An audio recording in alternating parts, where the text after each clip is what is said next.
Shalom anak-anak, selamat pagi. Bagaimana kabarnya pada pagi hari ini? Semoga kita semua tetap selalu sehat, tetap selalu sukacita, dan tetap selalu dalam lindungan Tuhan. Oke nak, pada pagi hari ini kita akan belajar agama.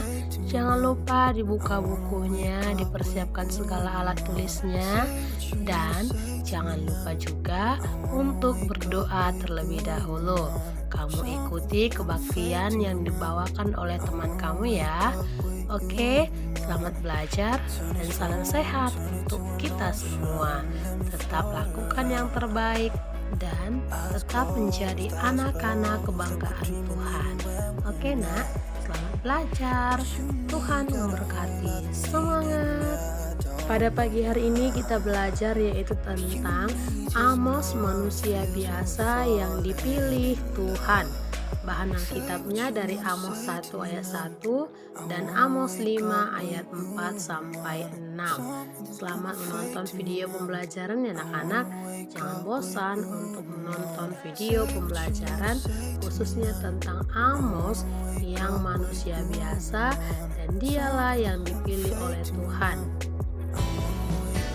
Nah, pada dasarnya setiap orang, dewasa maupun anak-anak, senang mendapatkan pujian, kasih sayang, dan perhatian. Apalagi jika pujian itu membuat kita merasa menjadi orang yang sangat istimewa. Pasti perasaan kita membumbung tinggi. Namun, seperti apa sebenarnya orang yang istimewa itu? Masing-masing orang mempunyai kriteria yang berbeda-beda tentang menjadi anak yang istimewa. Dalam bacaan kita, ada yang mengatakan anak istimewa itu mereka yang berasal dari keluarga terhormat. Kemudian anak istimewa itu adalah mereka yang memiliki nilai-nilai yang bagus. 3, mereka yang memiliki rumah yang besar dan indah.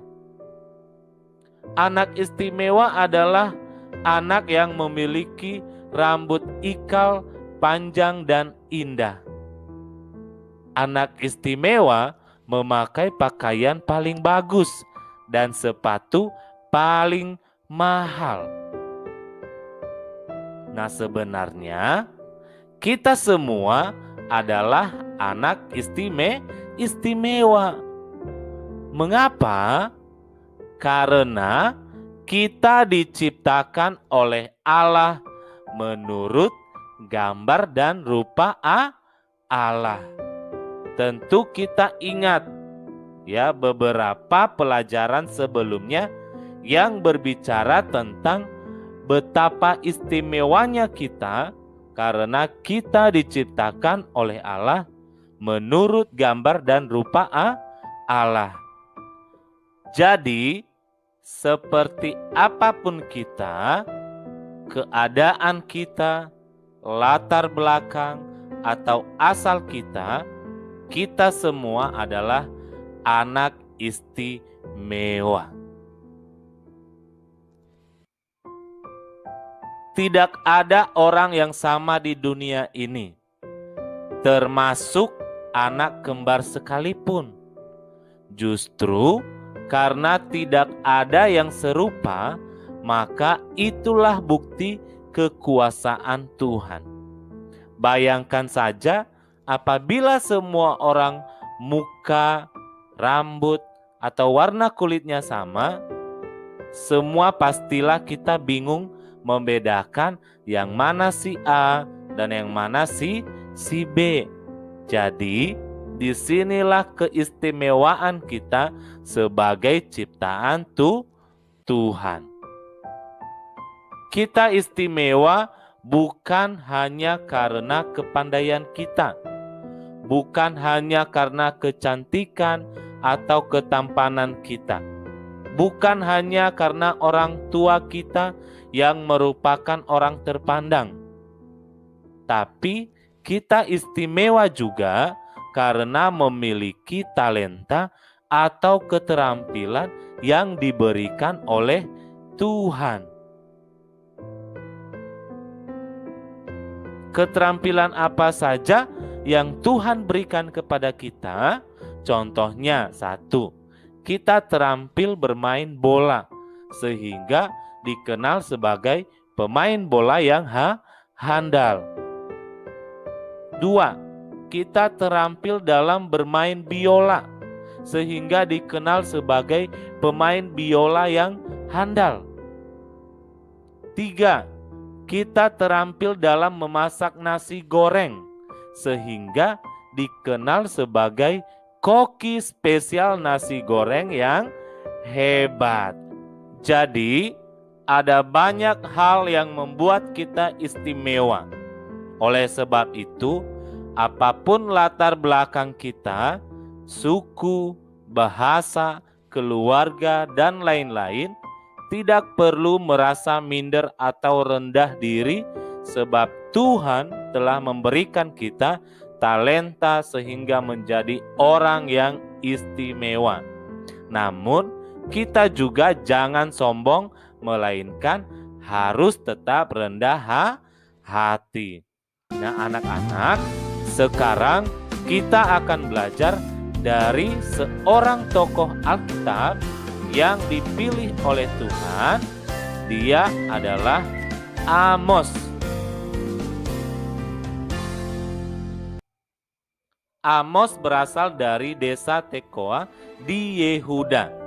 Letaknya di sebelah selatan Yerusalem. Pekerjaan Amos adalah beternak kambing domba dan memungut buah ara hutan. Amos bukan seorang nabi yang biasa berbicara di depan orang banyak atau seorang ahli berpidato. Dia adalah orang biasa. Namun, Allah memilih Amos untuk menjadi penyambung lidah Allah bagi bangsa-bangsa. Tugas Amos adalah menyampaikan bahwa kesabaran Allah akan berakhir dan Allah akan menghakimi bangsa Israel. Anak laki-laki dan perempuan akan tewas oleh pedang. Tanahnya akan dibagi-bagikan. Umatnya akan diusir dan para pemimpin akan hancur karena perang. Amazia, imam di Betel, tidak suka mendengar seruan Amos. Ia menyuruh Amos pergi. Namun, tantangan ini tidak membuat Amos mundur, karena ia yakin Allah yang memilih dan menyuruhnya untuk melakukan tugas itu. Bahkan, Amos mengatakan bahwa dia bukan nabi dan bukan dari keluarga nabi. Dia hanyalah seorang peternak dan pemungut buah ara hutan. Namun, Tuhan yang memanggilnya dan menyuruhnya untuk menegur bangsa Israel karena segala perbuatan mereka yang menyimpang dari hukum Tuhan. Amos menegur orang Israel yang menumpuk kekayaan untuk dirinya sendiri dan tidak peduli terhadap orang lain yang ada di sekitarnya. Berikut beberapa contoh teguran Amos kepada orang Israel. Yang pertama, penduduk Samaria yang kacau dan suka memeras. 2, wanita-wanita Samaria yang menumpuk kekayaan untuk diri sendiri dan suka menindas orang lain. 3, ibadah yang dilakukan asal-asalan di Gilgal dan di Betel. 4, mereka yang suka menindas yang lemah. 5, kebiasaan berjualan untuk mencari keuntungan sebanyak-banyaknya.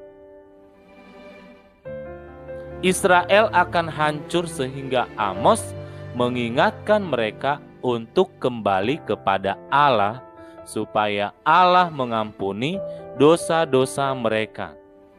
Bangsa Israel harus meninggalkan kehidupan mereka yang bertentangan dengan kehendak Allah. Mereka harus hidup sesuai dengan perintah Allah agar beroleh keselamatan. Allah memilih dan memilah dengan melihat hati dan memampukan orang yang Ia pilih. Allah memilih Amos yang biasa untuk menjadi luar biasa, yakni menjadi penyambung lidah Allah kepada umat. Jadi anak-anak, Amos bukan orang yang memiliki kepandaian untuk berbicara di depan orang banyak. Amos juga bukan seorang nabi. Amos hanyalah seorang penggembala ternak. Tetapi Amos dipilih oleh Allah untuk menegur bangsa Israel yang hidup tidak berkenan di hadapan Allah. Allah memakai Amos dengan segala keterbatasannya untuk menegur bangsa Israel. Kita juga memiliki keterbatasan dan kelemahan. Namun, Allah tetap memilih kita untuk mengingatkan setiap orang supaya hidup menurut kehendak-Nya. Allah akan membekali dan memberi kita kekuatan untuk melaksanakan tugas tersebut.